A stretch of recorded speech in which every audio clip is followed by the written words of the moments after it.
not at all. Anyways, I'm Nathan, and here with him.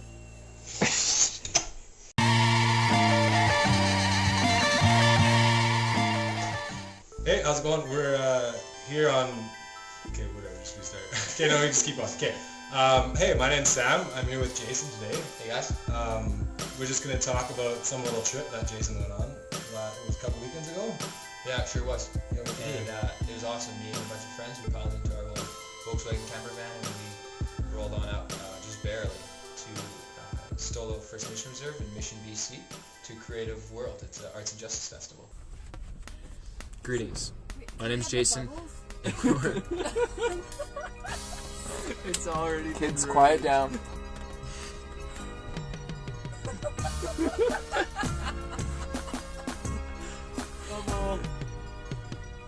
Do you want to probably introduce this trip now? I'm doing the background. Okay. Let's start again. I'm Jason. Welcome to our journey as we explore Creative World, an arts and justice festival in Mission, British Columbia. We're about to take you on a profound experience as we ourselves experience all there is in Mission, British Columbia. What I have no idea what an arts and justice festival is. Well, you know what? Neither did I, man. We rolled up and there before me on this huge field was just a sea of tents. And there was a music band up on stage, and they were just rocking their hearts out, and I had no idea what was to await me. There's hippie bands everywhere? No, I think we were the only one.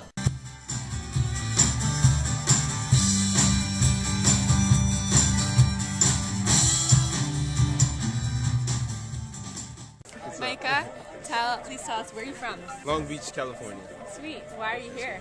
I was doing poetry all weekend, spoken word. It's kind of like performance poetry.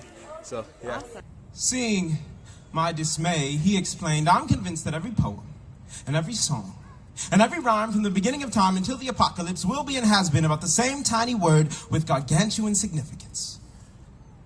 Love.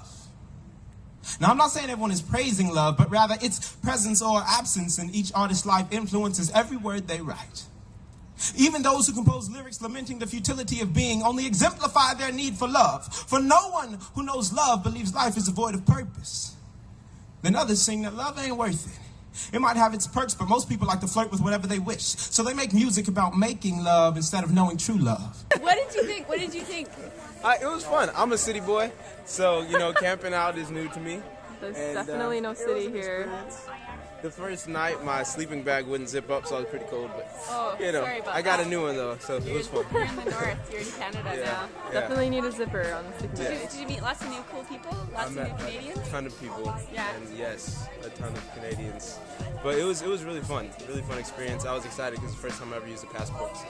First time you used a passport? Yeah, I know. All right. Yeah, So this is a very international experience yeah, for you. Exactly.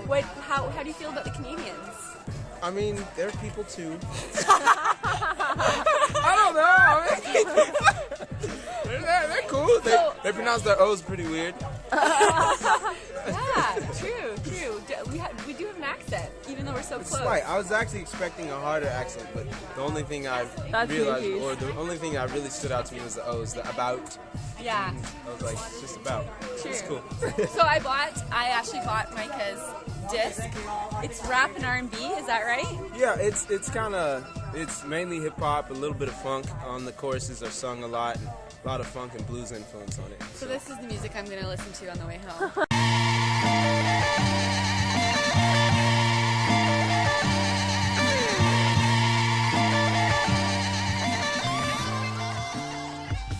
Prophetic stunt that wasn't done out of it was done out of desperation, though. It was a group of homeless families in Philadelphia that had moved into an abandoned cathedral, and they started living there. We read in the newspaper as students in the suburbs about their story.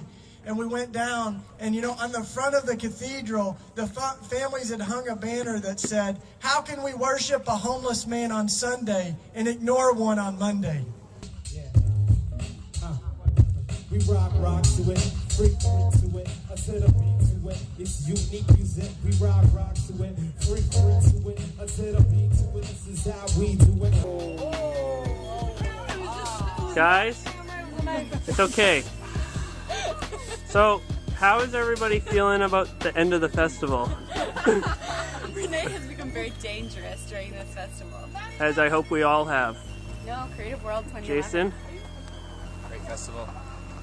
Was really challenged, and I'm just hoping that that challenge will continue to chip away at my soul. And Renee has learned to stab people's bums with a knife. Have you learned anything else in this festival? You lovely ladies? Yeah, actually, I learned a lot. Buy lots of hummus and lots of marshmallows. To the beach. More marshmallows.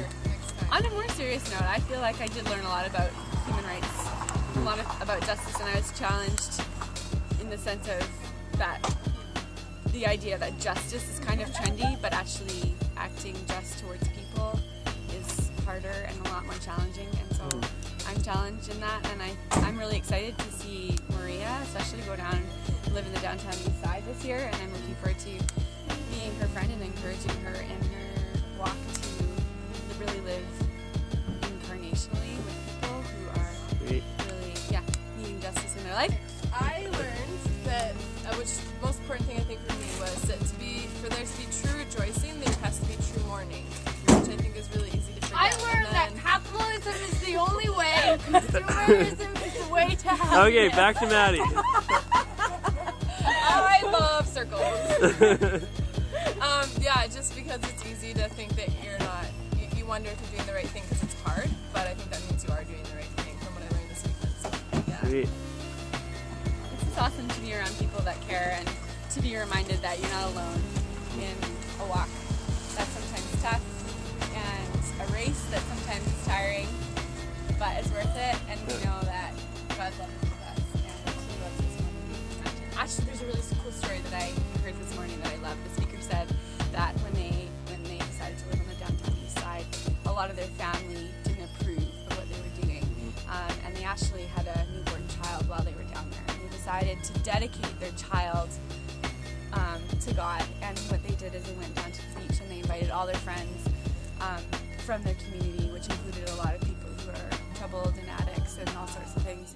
And in order to dedicate their child, they actually passed their newborn child around and let everybody hold on to their child. And I think some of their family members were kind of like, how can you trust those people? But in that moment I realized that that's what God did for us. He sent His Son that He loved dearly, and He placed Him into our very incapable hands, and yet trusted us with Him. And that's a huge act of love and a huge act of trust. So, yeah, amen.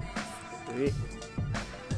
And this is the vehicle that we gotta go in.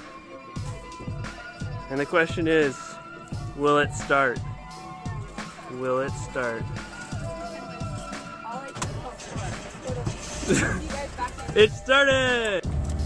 I learned a few things. The major ones were just the fact that it's not about going and doing missions. That's pretty easy. We can go and do missions, but it's living in a way that is missions always, and it's just building those relationships and not looking at these relationships as I'm doing mission to this certain group. It's just living and incorporating different people into our lives. It's, instead of like having different departments, having like, oh, Monday night is the night that I go to the street people, or like it's so much more than that.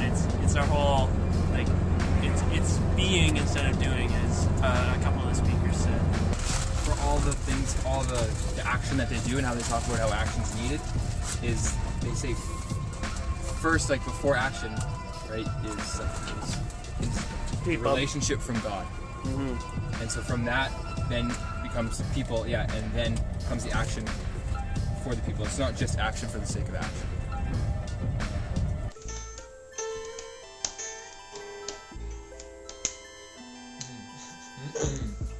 I'm Nathan. Jason. Hey guys. Just gonna talk to you guys about his travel trip. The travel trip.